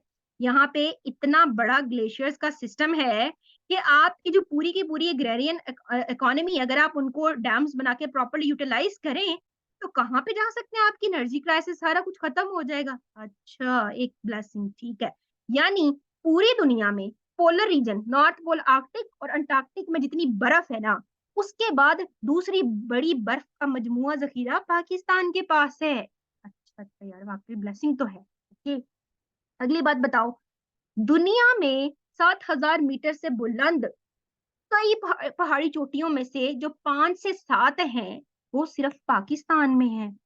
मैंने कहा अच्छा, तो कहने लगे हाँ आपको पता ही नहीं है। मैंने कहा यार नहीं नजर जाती, क्या करें, इतने हम अमीर थोड़ी हैं कि जाके हम गिलगित बस बल्तिस्तान पहुंचे और फिर ही पता लगे कि यार वहां पे इतने पहाड़ हैं, फिर हमें एहसास हो कि हाँ हाँ ब्लेसिंग है। अच्छा भाई, उन्होंने कहा कि यहाँ पे इतने बड़े बड़े दुनिया के हाईएस्ट, आपको पता है कि यहाँ पे हिमालयाज यहाँ से शुरू होता है, यहाँ तक आता है माउंट एवरेस्ट, नेपाल में बड़ी चोटी इसकी, आगे तक जाएगा। हिंदू कुश का पहाड़ी सिलसिला अफगानिस्तान की तरफ, ठीक है, और एक चाइना की तरफ से भी आ जाता है। फिर वो यहाँ पे एक बड़ा सारा प्लेटू भी बनाते हैं। वो बेटा वो क्या पॉइंट है, जगलोट क्या कहते हैं उसको, यहाँ पे आपकी ये सारी माउंटेन रेंजेस मिलती हैं। वो कहता है एशिया की तरफ से एक हवा चलती है जिसको ब्लिजर्ड कहते हैं, विंड्स में मैं पढ़ाऊंगी। वो इतनी तुंद और सर्द हवा है, अगर ये आपके पहाड़ों का यहाँ पे ना होता ब्लॉकेज, तो Pakistan would be a more like a cold planet. तुम लोग सस्टेन ही ना करते, ये जो 4 मौसम इतने अरसे तक एंजॉय किए हैं ना, अब तो क्लाइमेट ने आके बेड़ा गर्क किया है, बट पहले भी तुम लोग मजे करते आए हो, वो करके तो दिखाते। हमने कहा हाँ यार ब्लेसिंग, वेरी गुड। तीसरी बात, चौथी बात कहते हैं पूरी दुनिया रो रही है और आप लोग मुंह पे बैठे हुए हो वर्ल्ड ऑयल मार्केट के, मुंह पे बैठे हुए हो। हमने कहा यार हम मुंह पे तो बैठे हुए हैं, तभी हमारे मुंह पे चपेड़े लगती रहती हैं, वर्ल्ड ऑयल मार्केट के इतना करीब, ठीक है, मतलब पूरी दुनिया की ऑयल ट्रेड का इन्हिसार है जिस खित्ते के ऊपर, हम उसके कितने क्लोजर हैं। हमने कहा यार अब तो ना बात खराब हो रही है, मानना पड़ेगा कि यार काफी सहूलतें हैं हमें, हम कहाँ खोए हुए हैं। गोल्ड के जखायर, रेकोडिक, ठीक है, जितना हो सकता था उतना कोल भी, सारी चीजें हैं। मसला कहाँ है, नियत का, नियत, ठीक है। फिर अगली बात वो हमसे क्या कहते हैं कि यार ठीक है यही है, अब आपने करना वो कहते हैं कि चाइना ने जो BRI किया ना, उसका एक फ्लैगशिप प्रोजेक्ट तो आपके अंदर से गुजर रहा है। हमने कहा अच्छा हाँ गुजर तो रहा है, पर हमारे अंदर वाले कह रहे हैं कि नहीं नहीं, it is another east India company. तो यार ये कैसे ब्लेसिंग हुई। वो कहते हैं कि यार देखें जनाब बीबी साहबा, ये देखें जरा कि अगर ये आपका सीपेक यहाँ से गुजर रहा है ना, तो आपकी आपका जो ये आप ट्रांजिट इकोनॉमी नहीं ना आपको समझ आ रही, तो आपके दिमाग में घुसाने के लिए हम ये अर्ज करते हैं कि लेट सपोज, बेटे देखो, लेट सपोज जस्ट मिनट, देखें यहाँ से सीपेक गुजर रहा है ऐसे, ऐसे, अगर कभी ट्रेड करनी पड़े चाइना को विद मिडल ईस्ट, तो लैंड रूट कौन सा इस्तेमाल करेगा, पाकिस्तान। वाइस वर्सा, इन्होंने चाइना से ट्रेड करनी है तो लैंड रूट कौन सा इस्तेमाल करेंगे, पाकिस्तान। ओ नाइस। अच्छा, सेंट्रल एशिया ने इंडिया के साथ कोई लैंड रूट के थ्रू ट्रेड करनी है तो कौन सा इस्तेमाल हो रहा है, अच्छा, वाइस वर्सा होना है तो भी ठीक है, गुड एक्सीलेंट। ईस्ट एशिया ने मिडल ईस्ट से ट्रेड करनी है तो लैंड रूट कहाँ से गुजर रहा है, यहाँ से। वो कहते हैं कि मैडम साहिबा आप जो है वो चेयरमैन नबीना एसोसिएशन है कि आपको ये बिछा हुआ जाल नहीं दिख रहा, आपको पता ही नहीं लग रहा कि ये एक ट्रांजिट कॉरिडोर बन रहा है, ये पूरे रीजन की एक जरूरत बन गया है। मैंने कहा ओ ओ वेरी गुड, सॉरी सॉरी, नहीं दिखा मुझे, ठीक है। तो यार यहाँ पे आके ना उन्होंने हरा दिया मुझे, बेटा मैं थक गई इनकार कर करके कि यार एਵੇਂ एਵੇਂ ना लगो कि ब्लेसिंग है ब्लेसिंग है। तो फिर ना मेरे पास भी काफी आर्गुमेंट्स थे, मैंने उठा के उनके मुंह पे मारी करंट पॉलिटिकल हालत।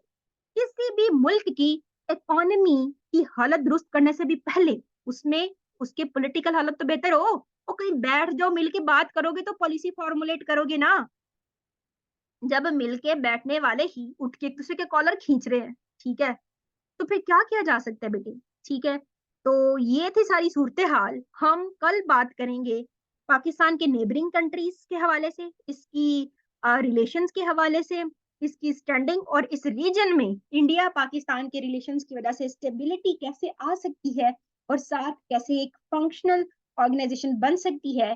यहाँ से बात का आगाज करते हुए मैं ऐसे ही आपको हर एक रीजन में घुमाऊंगी, सैर करवाऊंगी, आपने क्या करना है, you just have to fasten your seat belts, और हाथ में एक अदद बुकलेट जो आप प्रिंट आउट्स ले लेंगे, और एक अपने भांजे भतीजे से थोड़े रंग शंग छीन लेना, कलरिंग भी करेंगे, मजा आएगा, अच्छे से पढ़ेंगे, कलर करेंगे।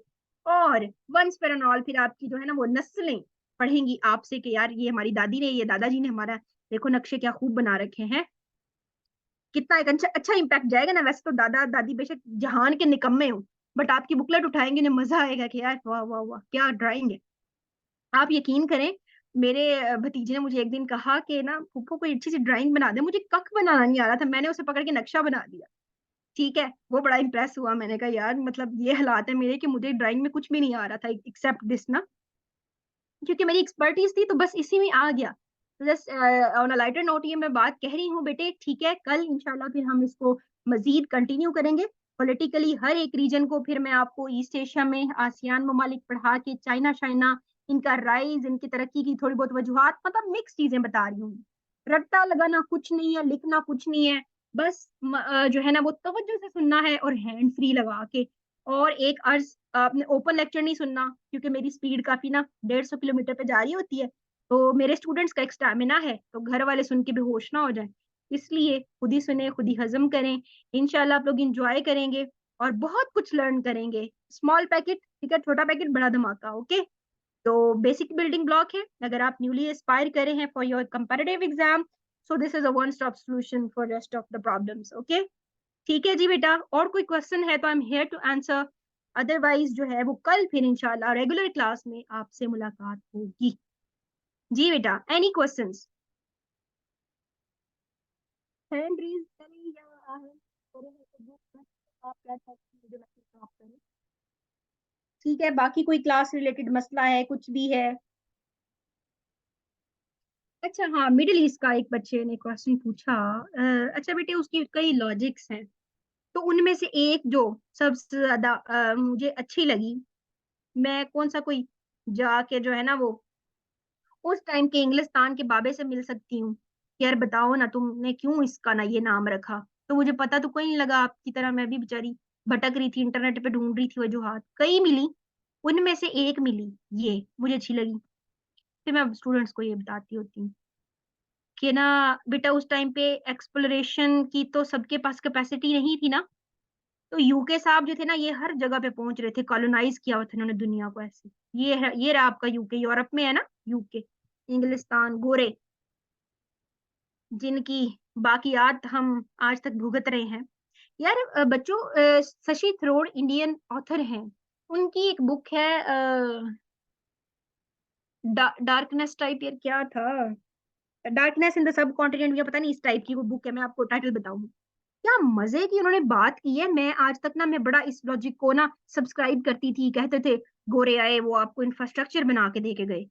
वो कहता है खाक इंफ्रास्ट्रक्चर, हम लोगों को तो इतनी इजाजत नहीं थी कि हम उनके ट्रेन को यूटिलाइज करके कोई अपना काम कर लें। ये जो ट्रेनें उन्होंने बनाई, जो जाल बिछाए, अपनी आयरन, कोल, स्टील, इन चीजों को वहां पर ले जाने के लिए बनाई, हमें क्या फायदा दिया। हमारे जो सब कॉन्टिनेंट के ट्रेनों के मैकेनिक थे ना, वो इतने तजुर्बाकार हो गए कि उन्होंने फिर 1875 ऑनवर्ड्स अपनी व्हीकल्स के ऊपर थोड़ा सा काम करना शुरू किया। फिर कहते हैं सारी बकवास करते हैं, एजुकेशन सिस्टम हमें सिविलाइज किया, आके हमारी जो लैंड ऑफ पोएट्स इतनी एस्थेटिक लैंड थी, फिर हमारा जो लिटरेसी रेट था वो 16% पर छोड़ के गए, रादर देन कि वो आके हमारे वर्सटाइल कल्चर में खुद को जम करते। उन्होंने एक इतने बड़े रीजन को पकड़ के मॉडिफाई कर दिया, अपना कल्चर, अपनी लैंग्वेज, अपना एजुकेशन सिस्टम हम पे इम्पोज कर दिया। तो काहे की सिविलाइजेशन, काहे का उन्होंने हमें जो है ना वो अच्छा सपोर्ट किया, नथिंग। चले, बाद में इनको तो हम रोते रहेंगे। वेल बेटा, कहते हैं कि ना 1492 आई गेस डेट है, जब लोगों को नहीं था ना पता कि यार ये अमेरिकाज भी हैं पीछे, यानी जो उधर की दुनिया थी ना, ये यूके ऑनवर्ड्स, लोगों को लगता था कि दुनिया बस इस तरफ ही है, यानी ये इधर इधर जो है ना, मतलब अटलांटिक है, ये अटलांटिक है, अटलांटिक इनको लगता था दूर दूर तक बस समंदर है, आगे कोई जमीन है नहीं। वो तो लेटर ऑन हुई थी सारी एक्सप्लोरेशन, तो ना जो था ये यूके, ये क्या करता था, ये पहुंच गया एशिया में, इधर कॉलोनीज बनाई, अफ्रीका में इसने बनाई, इसने जाके खराबी की, इवन ओशियानिया, ऑस्ट्रेलिया वगैरह तक, कॉमनवेल्थ में सारे मुल्क आपको पता है जिनको इन्होंने कभी कॉलोनाइज किया था। इनको ना समझ को नहीं थी लगती कि यार इन खित्तों के नाम शाम क्या रखें, तब इतनी टेक्निक्स तो थी नहीं। इन्होंने अपनी इस निस्बत से जोड़ा और एक किया काम। वो क्या था, इन्होंने कहा कि यार हम तो हैं वेस्ट में, ठीक है, ये हम तो हो गए वेस्ट, और रेस्ट ऑफ द रीजन तो हो गया ईस्ट। तो अब सबको तो मैं नहीं ईस्ट कह सकता, तो जो मेरे से इंतहाई फासले पे होंगे ना इलाके, तो मैं जो हूं ना जनाब, उनको मैं कहूंगा, लेट सपोज ये वाले इलाके, इनको वो कहने लगे ईस्ट एशिया, जो इतने इतने हैं। ओहो, ये तो सॉलिड आ गया कलर बेटे, एक मिनट देना, मैं इसको जरा ट्रांसपेरेंट कर लूं ऐसे। ये देखो, ये इतने को उसने कहा कि ये है ईस्ट एशिया, मतलब बड़े बड़े ये मुल्क आ गए, उसमें चाइना आ गया नीचे, ये इंडिया शिंडिया, ठीक है, ईस्ट एशिया वाले मुल्क आ गए सारे, ठीक है, सारे ये वाले ईस्ट एशिया। उसके बाद उसने कहा जो मेरे बिल्कुल इमीडिएट वाले है ना, मेरे से बिल्कुल जो करीब वाले इलाके हैं, उनको कहता है यार वो तो मेरे करीब हैं, तो मैं उनको नियर ईस्ट कह लेता हूँ। सबने कहा अच्छा। फिर एक ही बचता है, तो आप फिर समझ लें कि वो क्या होगा। वो जो एक बचा, वो कहलाया मिडल ईस्ट। ठीक है बेटे, तो far east, middle east and near east, ये जो है ना टर्मिनोलॉजीज आपको अक्सर बुक्स में मिल सकती है। ये आ गया आपका मिडल ईस्ट। और फिर वो तो बाद में पता लगा ना कि हमारे पीछे भी एक दुनिया आबाद है, फिर वो अमेरिका और एक्सप्लोरेशन और पूरी न्यू वर्ल्ड एक्सप्लोरेशन, वो सारा कुछ बाद की कहानी है। क्लियर है जी? फराज ये दोनों मिलाई करता, टर्की और रशिया। हाँ इजाज, वेरी गुड। हसनैन पूछ रहे हैं what will we cover in this class, आज वाली क्लास में, आज वाली क्लास में हसनैन।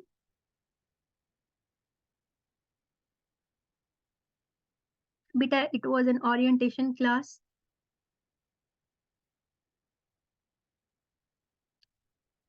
चले, बाय द वे बेटा आपने शायद शुरू से ज्वाइन नहीं किया। आई हैव कम्प्रीहेंसिवली टोल्ड स्टूडेंट्स कि हम इस कोर्स में क्या क्या कंटेंट्स पढ़ेंगे, कवर करेंगे। तो आप दोबारा से इस रिकॉर्डेड डेमो को सुन लीजिएगा, ठीक है। तो इंशाल्लाह we will be covering every aspect which I have told, और कोर्स इंग्रेडिएंट्स ऑलरेडी फ्लोट हो चुके हैं Hasnain, you can consult them. इंशाल्लाह जी, I hope there are no more questions. तो कल पहली आपकी रेगुलर क्लास में 4:30 बजे आपसे दोबारा मुलाकात होगी। अपना ख्याल रखिएगा, अपने पेरेंट्स की दुआओं से इंशाल्लाह आप सब कामयाब होंगे, ठीक है। अल्लाह ताला आपको आपकी मेहनत का अजर दे, आमीन। और खुश रहें, आबाद रहें। अल्लाह हाफिज जी।